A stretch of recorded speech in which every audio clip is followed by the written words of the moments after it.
Yes. Welcome to Satsang. Welcome, dear friends, all around the world. It's such a beautiful opportunity, and I'm really happy that we continue with these meetings, even though they are virtual, and even though, we only look at a little screen or a bigger screen.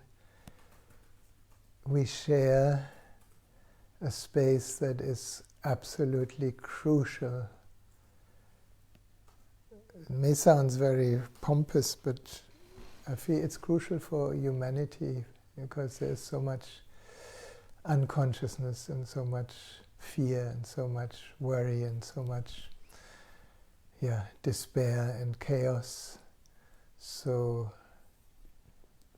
it's kind of a retreat into a realm of quiet, a realm of peace, a space of love. The space is always here, it's always available, but we get so entangled in our little story and our collective story that most of the time we completely forget the glory of our being. So I welcome all of us here in this I call it a luxurious meeting. For me, it's as much a luxury as it is maybe for you to remember to take some time. And in a way, it's easier to take some time with a few friends around the world than just by yourself. But then it may encourage you to also sit just by yourself and turn in, let the world be whatever the world wants to be. If you look at history, there has always been dramas. And there have always been wise people not getting involved in the story of the drama, just enjoying the craziness of this life.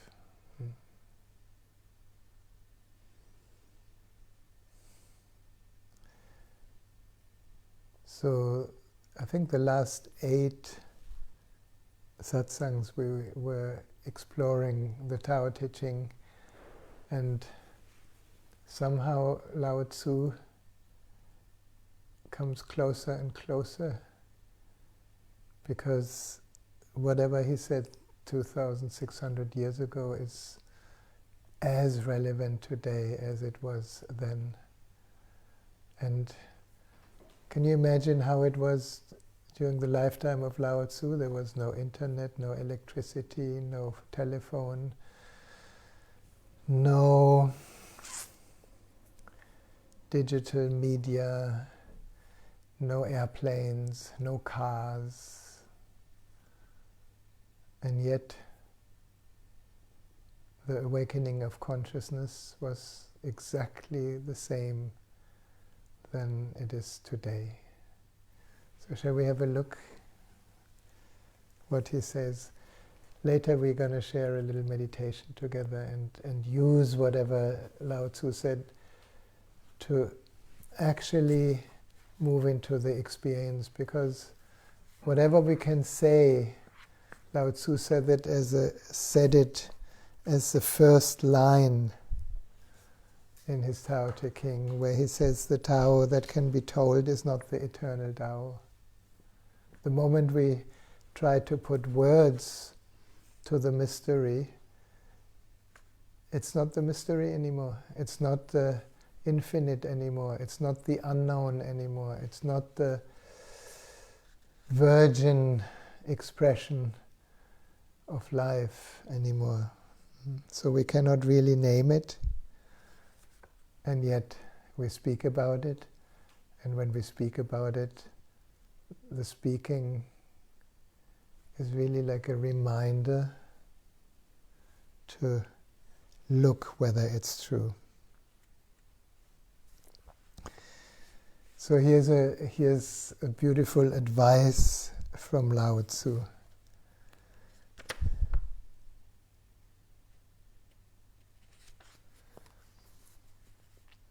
He says, "Do you want to improve the world? I don't think it can be done." How many of us have tried to improve the world, tried to improve our outer circumstances, following our dreams and, following the personal will and maybe even achieving many, many dreams? Have we improved the world?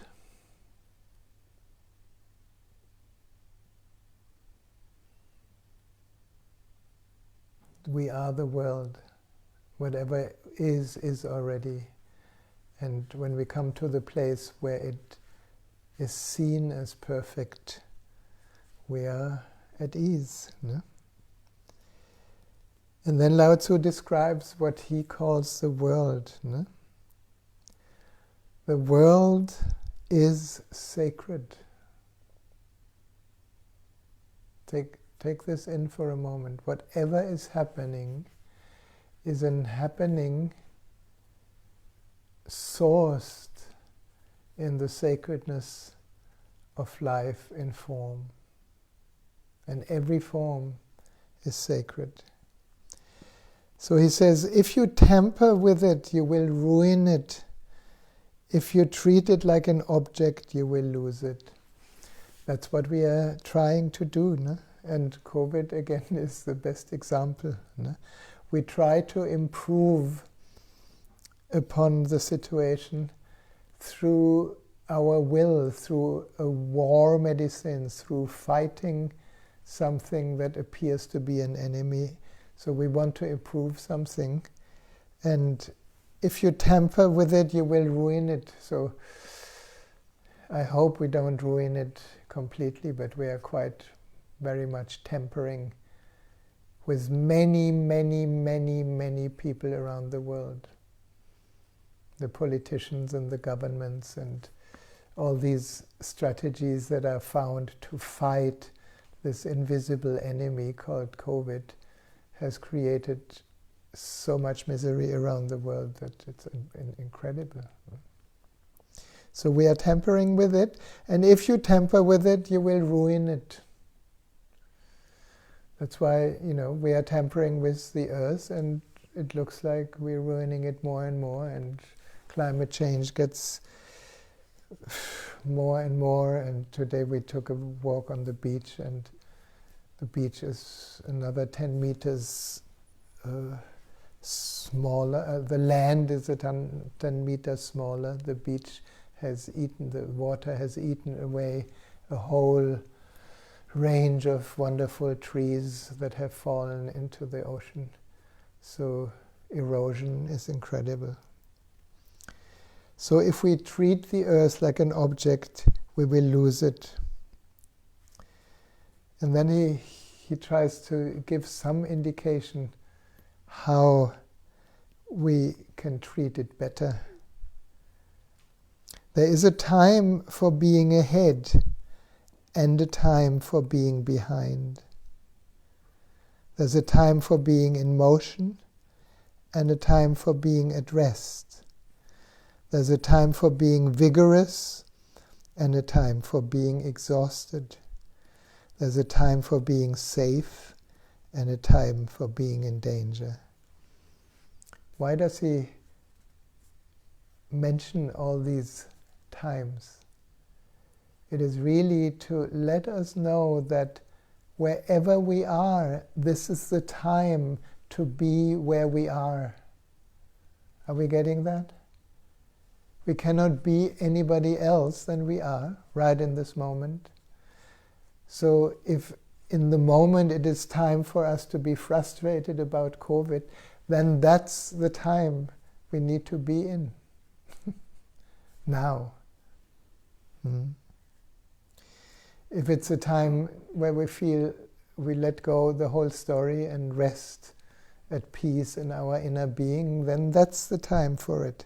So there's a time for everything, not when we think this should be the time, but when we realize whatever is right now. If I'm sad, then I'm sad. That's the time for it.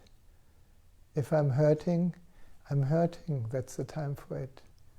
If I'm happy, I'm happy. That's the time for it. If I feel an overwhelming love, then that must be the time for it. So whatever you and me and we are experiencing, if we could give it a name, whatever we name it, is just a remembering that this is what's supposed to happen.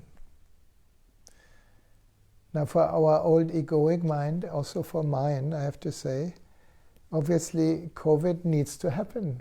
How do I know that? Because it's happening. There's a time for it. The Master sees things as they are. I have to admit to all of us here, I heard Osho talk about it again and again and again, to see reality as it is. And is that possible for our mind? Our mind cannot see reality as it is. Our mind has always an interpretation. No? And we keep reminded to drop the interpretation. Not just to change the interpretation from bad to good or from good to bad, but to let go of all interpretation. Then things are the way they are, and then we are the Master. The Master sees things as they are, without trying to control them.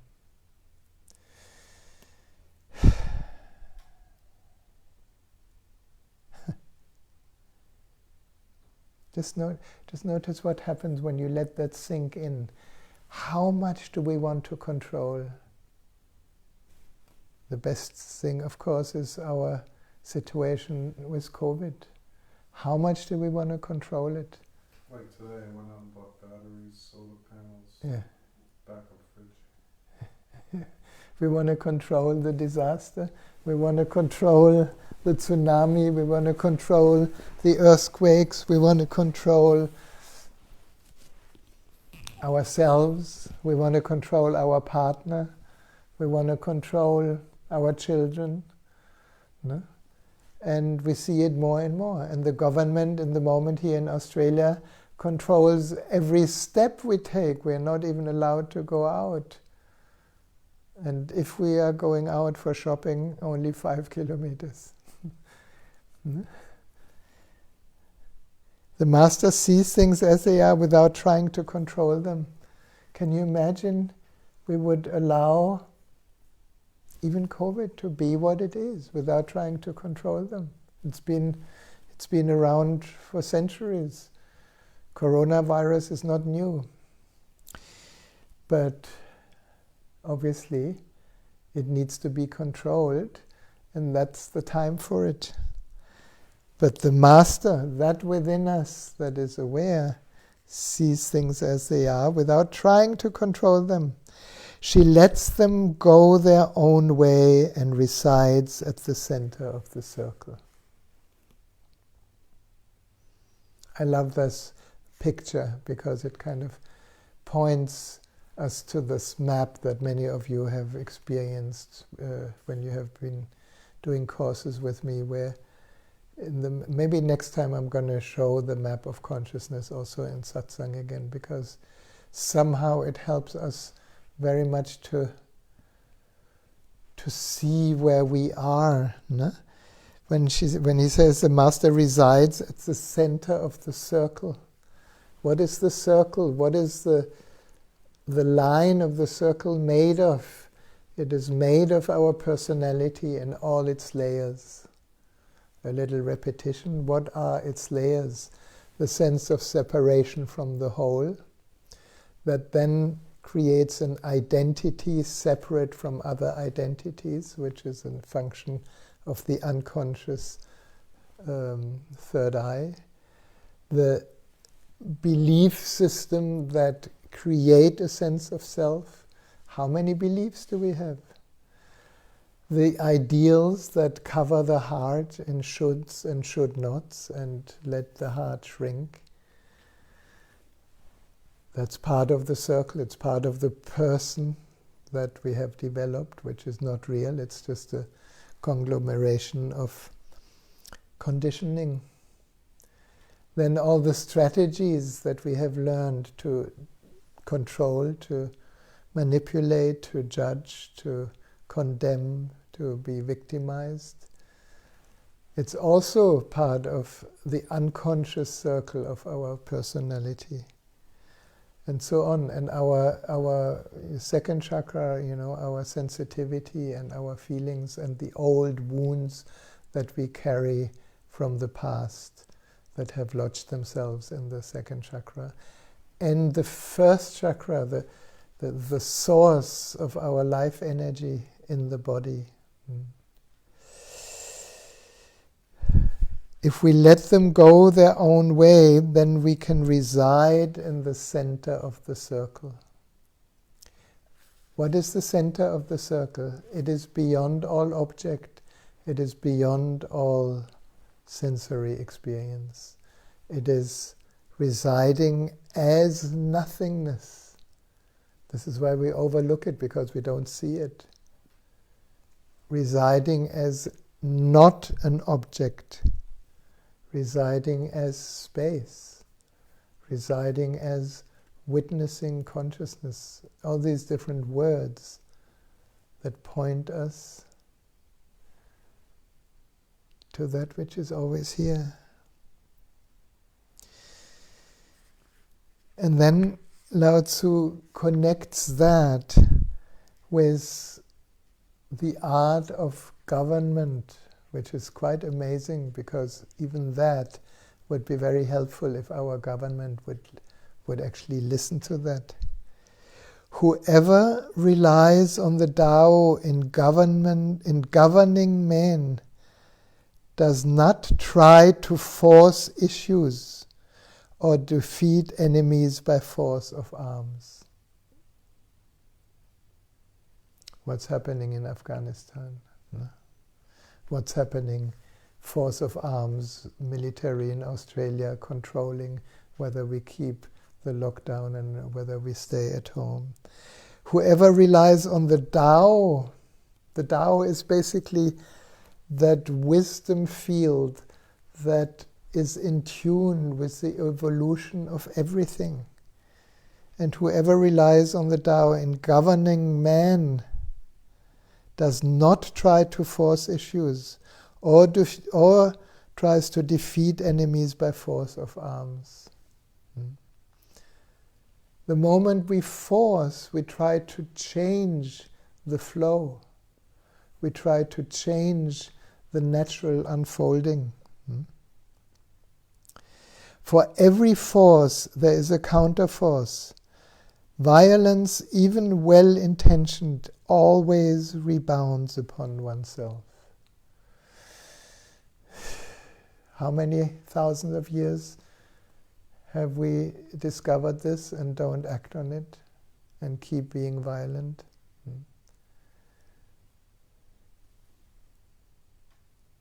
So, how to deal with that? It is really to rest as nothing, to rest as presence, to see when a tendency for force arises. And of course that starts with ourselves. How many times are we forcing ourselves into some direction that we think we would benefit, or we would get approval, or we would be a better person? And the moment we force ourselves to be better, we create a level of violence towards ourselves. And then, of course, we project it on others, and we want others to be better, better and create the same violence on others. So here is Lao Tzu's suggestion. But before I go on, I think I need a little feedback from the audience. If you feel that you can relate to what Lao Tzu is saying and it's valuable for you, can you give me a thumbs up? Just to see whether you're actually following or whether you just let it be an entertainment. So give me a little sign. Oh, thank you. I can see them. They're kind of flowing through. Okay. You know, then we are in a dialogue. I only see little bubbles rising on the screen, but that's already pleasant. So, Lao Tzu goes on. The master does his job and then stops. So this is very important. It's like, obviously we do things. And when we do things out of the flow of expressing our life energy into activity and creativity, the tendency at a certain point is that we get obsessed. I have a beautiful example of myself. I've been pruning a beautiful tree in front of my house, and it was a really, really arduous work. And I just wanted to keep going. At first it was a lot of fun, but then I wanted to keep going and finish the job, so I was forcing myself, and thanks God Melis said it's time for coffee. So she was the master. Stop. So I stopped. No? The master does his job and stopped. I didn't quite find the stop in the right moment. I was already kind of forcing myself. But then stop, and the coffee was fantastic. So the master understands that the universe is forever out of control. Now let that in. The universe is forever out of control. Is there anything in this world of nature, except for man, that is in control of anything? And man believes he can control it. That's a joke. So the master understands that the universe is forever out of control, and that trying to dominate events goes against the current of the Tao. Isn't that relevant today? Isn't that absolutely important? No? That trying to dominate events goes against the current of the Tao. And the whole world, every country now, is trying to dominate a global event that is labeled pandemic. I don't have a solution to that. I'm just kind of fascinated that Lao Tzu speaks about this as if it is for today. And now comes an important one. Because he believes in himself, he doesn't try to convince others. So this is tricky. This is not an arrogant, egoic belief in I know what I'm doing and you don't know and this is why I am right. That's not what it is. Believing in yourself means being yourself, recognizing that you can in any given moment not experiencing anything else than you are actually experiencing right now. So there's no inner conflict, there's no, antagonism, there's no resistance. It is just whatever happens, happens. And because he believes in himself, he doesn't try to convince others.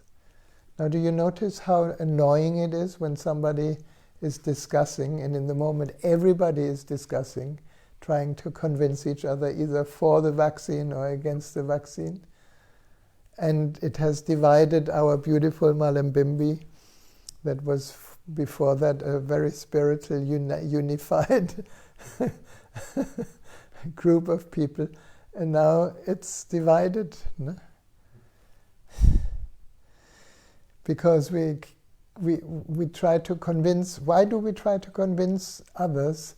Because we are afraid that we may be wrong, and if the other goes with you, then we feel a little bit reassured. Oh, the other does that also, no? And then we become copycats. Because the master is content with himself, he doesn't need others' approval. That reminds me of Byron Katie's only prayer. I heard her say one time, she said, my only prayer is, oh Lord, save me from seeking approval from others. Yeah? Because whoever's approval you want, probably the person doesn't know himself either. No? So we keep falling into the trap, believing that other people know more about ourselves than we do. And many people pay a lot for it, to go to a fortune teller, to an astrologer, to a psychologist, to an energy reader, to somebody that tells you about you. I was one of them. I used to love energy reading, and I was quite good at it. And at a certain point I realized, wait a minute, people believe me much more than themselves, and then I stopped it because I didn't want to be part of that crime. So because the master is content with himself, can we be content with ourselves? Can we be content with sadness when we are sad, with anger when we are angry, with joy when we are joyful? Now that may sound strange, but if you are content with anger, then anger is infused by your presence and consciousness. And then anger in itself becomes compassion. Anger and rejection becomes violence. So because he is content with himself, he doesn't need others' approval. And because the master accepts himself, the whole world accepts him. That's an interesting one. The whole world already accepts us, no? But some people do not accept us. And usually the people find the places within us that we don't accept ourselves, and they get reflected through other people that maybe judge you.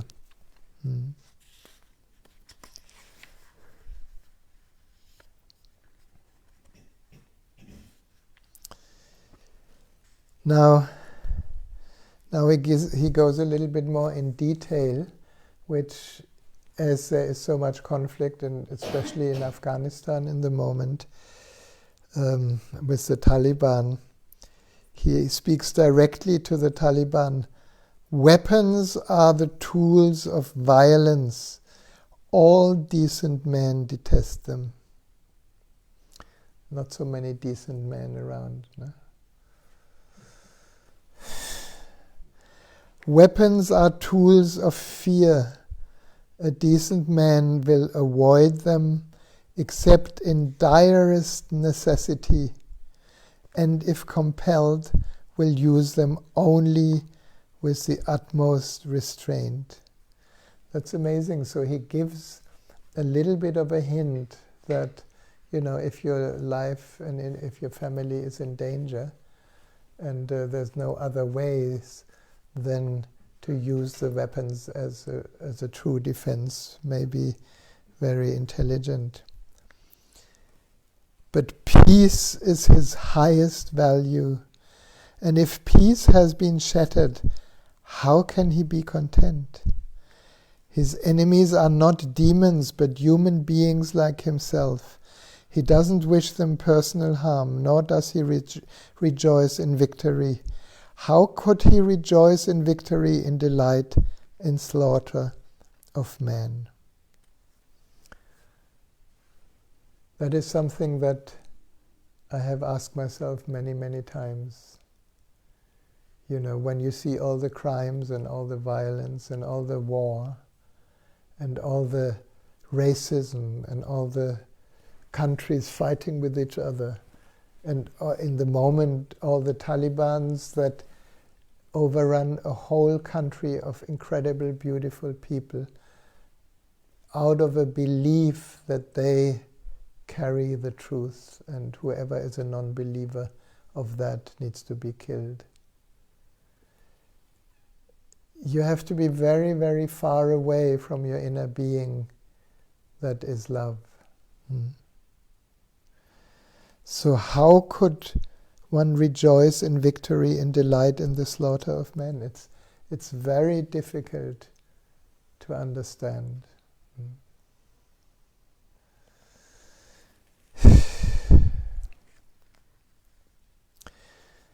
Now he keeps talking about war, because apparently at the time there was also war. No?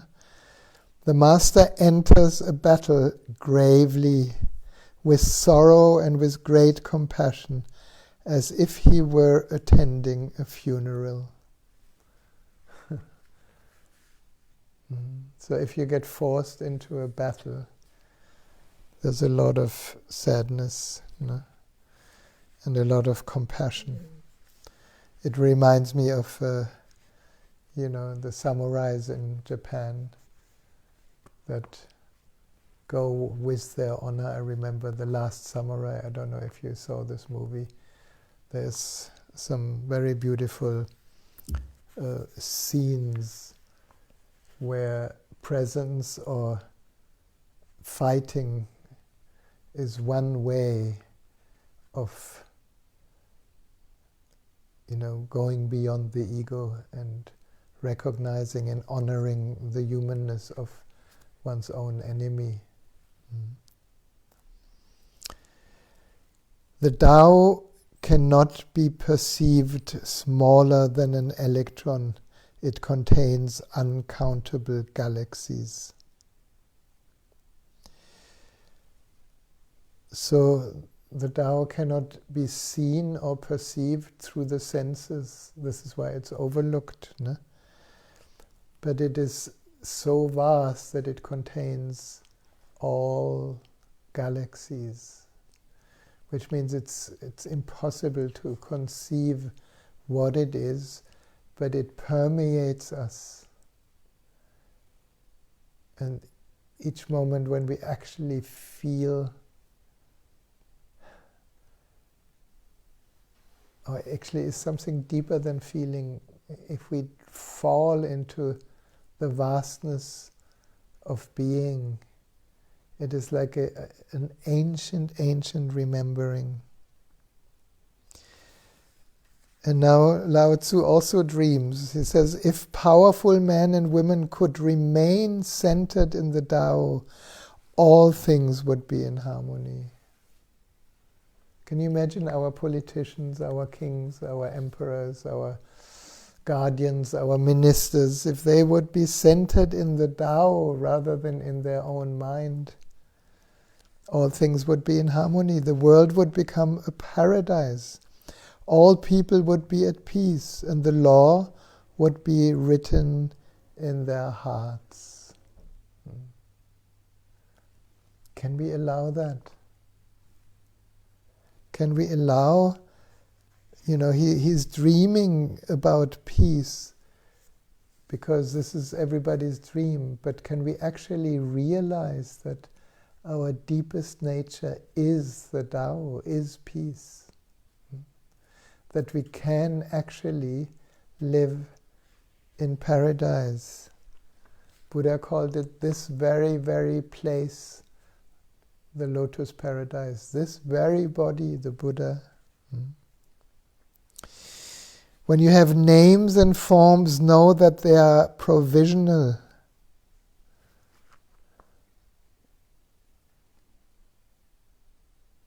Our name, we were not born with a name. We were not born with all the possessions we have today. We were not born with all the education we have gotten. We were not born with all the things that came into our life over the years. So all forms are provisional. When you have institutions, know where their function should end. That's a big one. We have an institution, we have these medical advisors that are bought by who knows by what. We have all the politicians that try to stay in power. We have all these things where we forget that institutions need to end when they don't work anymore. And something is actually not working anymore. So we should know where their functions should end. Knowing when to stop, you can avoid any danger. So knowing when to stop, that means knowing when you need to turn in, when you let the world be and stop and don't follow any thought direction that takes you away from what is right here, right now. All things end in the Tao as rivers that flow into the sea. Like all rivers flow into the sea, all things end in the Tao. And only when we stop and return to the source, we return to the Tao.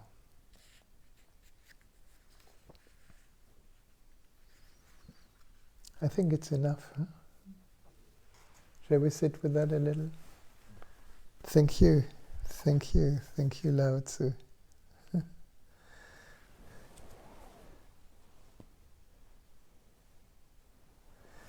So,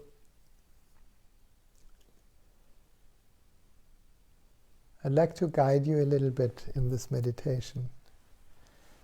And I want to call it a meditation beyond power, beyond violence, beyond oppression, beyond control.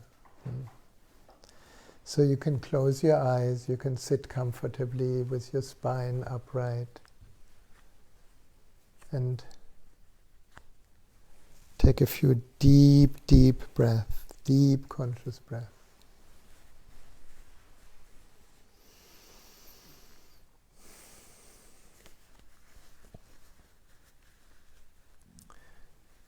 Just let all the talk and all the words that we've been speaking, let them fall back into silence.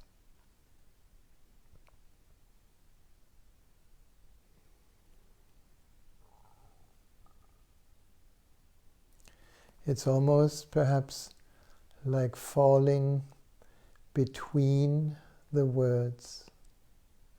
So we take away the attention away from the content and rest as the container, as that space that can hold all concepts and all contradictory expressions.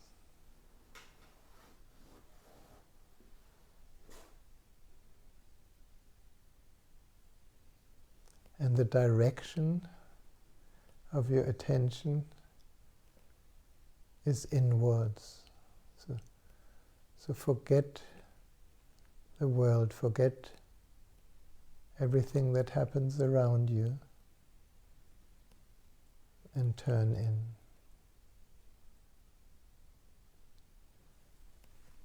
And you may remember the possibility that we can turn the flow of our energy by turning our attention. When our attention is outward, our energy flows out. And our attention moves in, our energy moves in.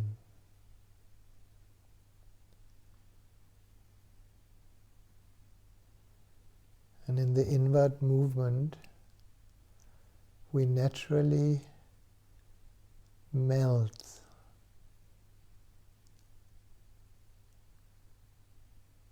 You can almost imagine like a hot stone or a hot pebble that is put on a block of ice.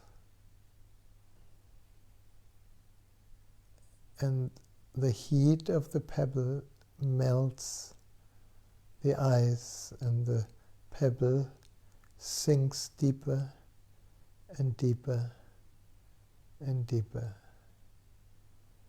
And there comes a moment, if we take the metaphor of a lake that had a frozen crust on its surface, there comes a moment where the melting through the ice suddenly ends and the pebble is released into an even faster sinking. So first, what we call the ice may be all our identifications and our stories and our beliefs and our strategies. And we're melting through all these layers. We're also melting through the layers of control, of violence, of fight. And we don't give them attention, we just melt deeper.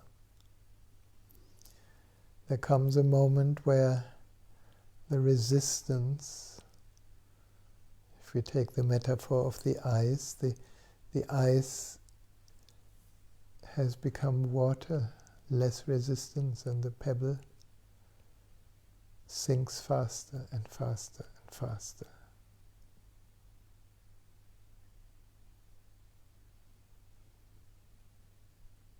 And we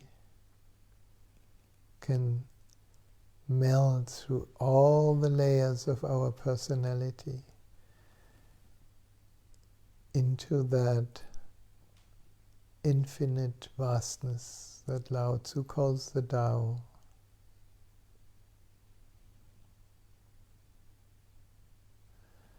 And then we realize it's not an into the vastness. The vastness was always there, holding every single layer of experience as a human body, mind.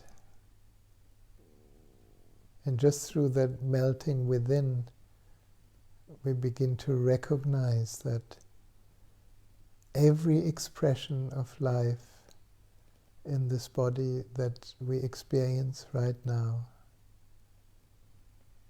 is tenderly held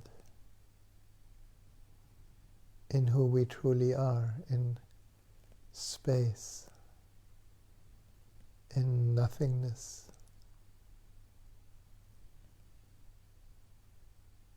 in a field beyond concept, in love.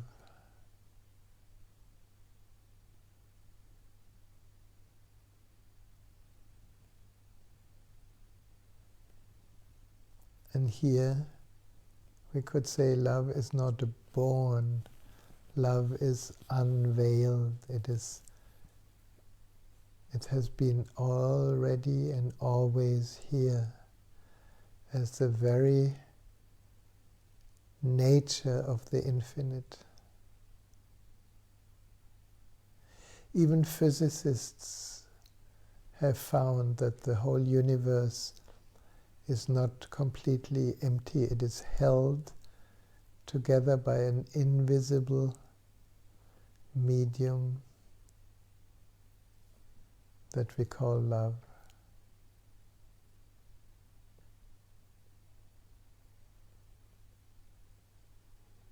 And as we can experience this for ourselves in meditation, at the same time as we go inside ourselves, we go inside of everyone around us. Because every human being, beyond the humanness, is an infinite being. That's what Lao Tzu tried to explain. That's why if we are forced into war, we are still full of compassion, because that's who we are.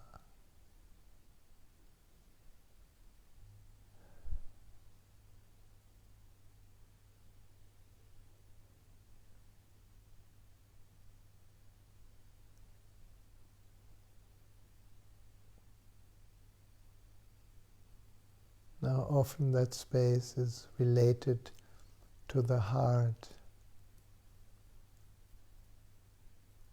If you feel your heart, if you feel the compassion in your heart, it is almost like the formless has found a way to express itself through the form of this body-mind.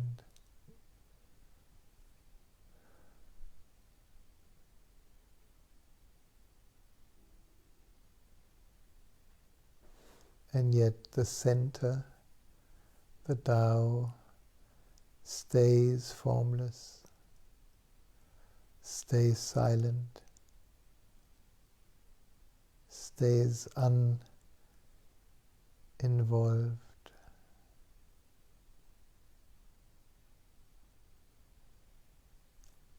Let's rest here for a while. As each out-breath takes us deeper and deeper and deeper and deeper. And we don't need to look for anything. Meditation doesn't achieve anything. It is just a deep rest beyond events, and yet including all events. We will sit for about 20 minutes. Let it take you wherever it wants to take you. Just surrender to now.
drink this silence.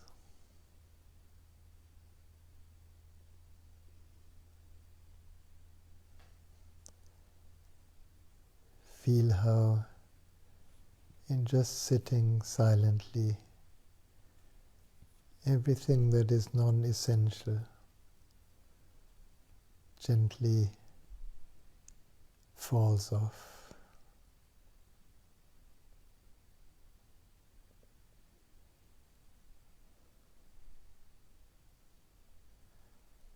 And we reconnect with the eternal source.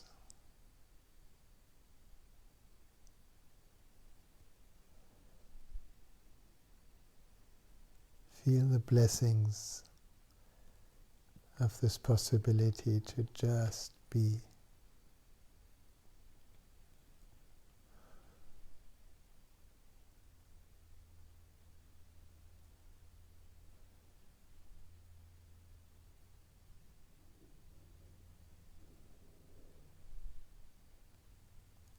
And let it be a reminder that at any moment in any activity, we can just stop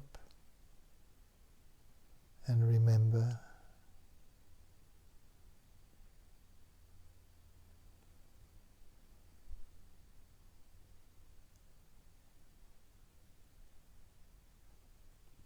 And we are held in the totality of existence, in the Tao.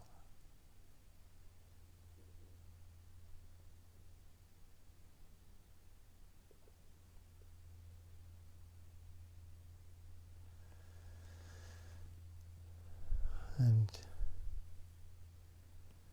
as we then come back from the stop, we can bring with us that quality of resting, taking a deeper breath, gently becoming aware of the body again. The cells love the rest.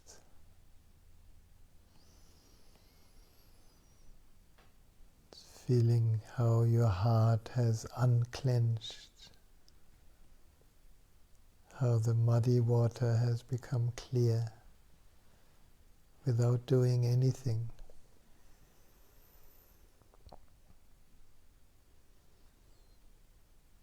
And another deep breath and a good stretch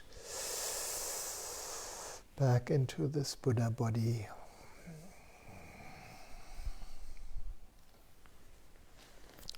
Until you find a good moment to open your eyes to a brand new moment here.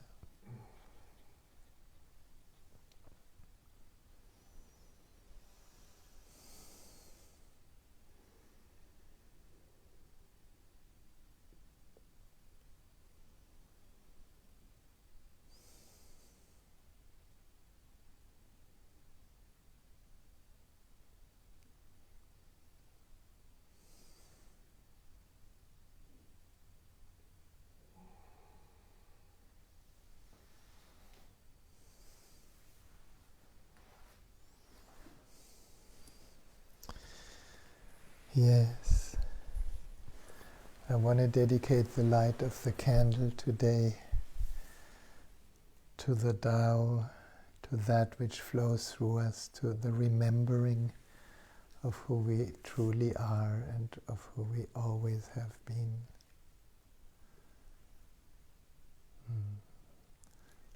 The last words that Buddha said, be a light unto yourself. So be a light unto yourself.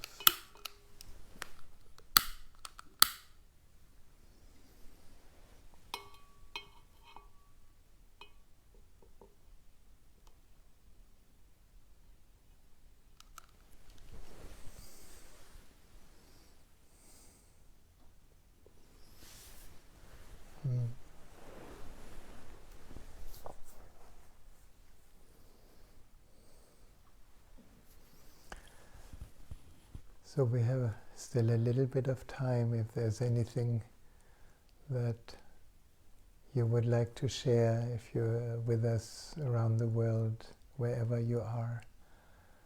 Any discoveries, any insights, or if there's any questions, you can write them in the comments. And beautiful Steve is here with us, and he will be able to read your comments and pass your questions on to me. So please feel free. Then we can be in a dialogue.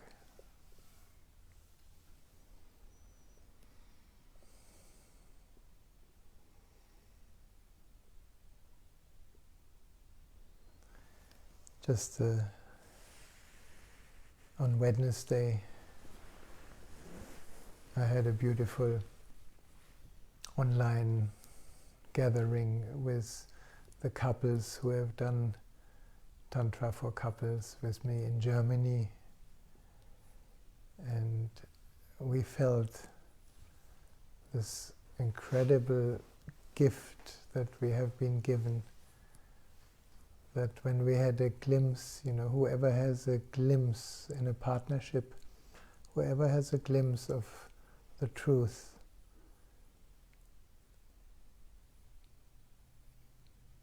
that in a loving partnership we can remind each other, we can meditate together, we can love, and love expressed through the body-mind with the partner gives love a very beautiful and alive, direct quality that takes us back home each time. And one of the topics that came was connected to the poem of Hafiz, where Hafiz, an old Sufi master, he spoke in poems. And one of the poems is, "It happens all the time in heaven, and one day it will happen again on earth, when man and woman who are married, and man who are lovers, and women who give each other light, sometimes will come down on their knees and so gently holding the beloved's hands, with tears in their eyes, will say, 'My dear, how can I be more loving to you? How can I be more kind?'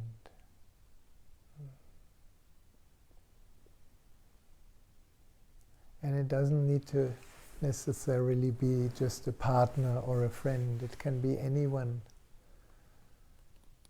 Ask yourself, how can I be more loving? How can I be more kind? And you will find that comes back to you.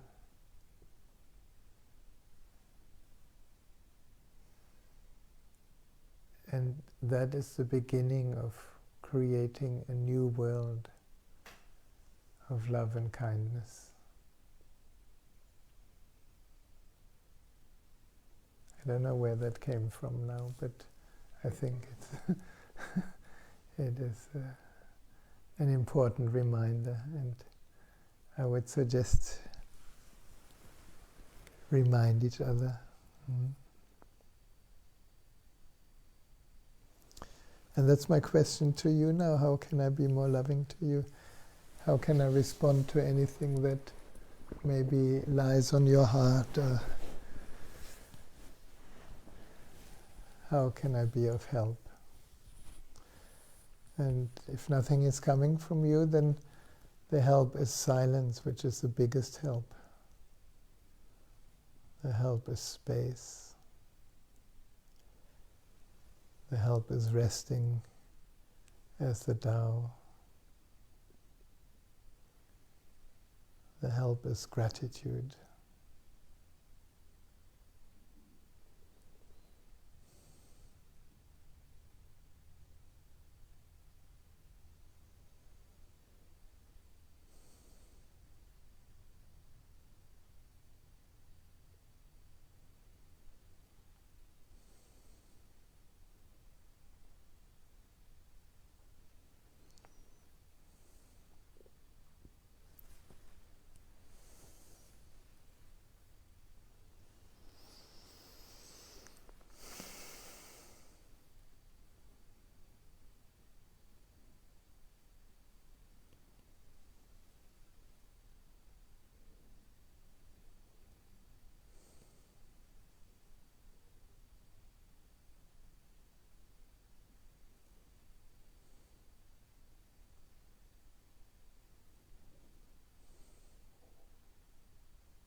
It seems there's some comments coming, but Really? Let me refresh.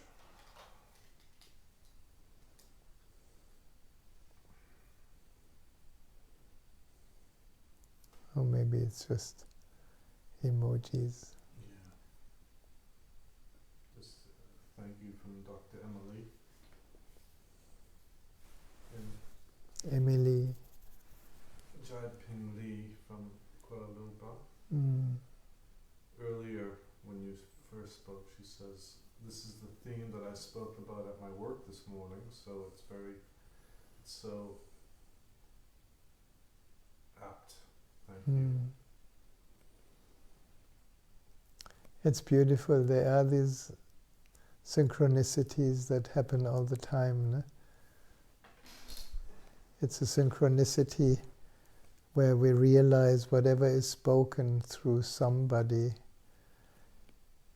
has a meaning in the right moment for the one who needs to hear it. I remember when we were sitting with Osho every evening, and at the beginning I had so many questions. And with each discourse he answered all the questions without anybody ever asking him. It always felt like, yeah, this is what I needed to hear.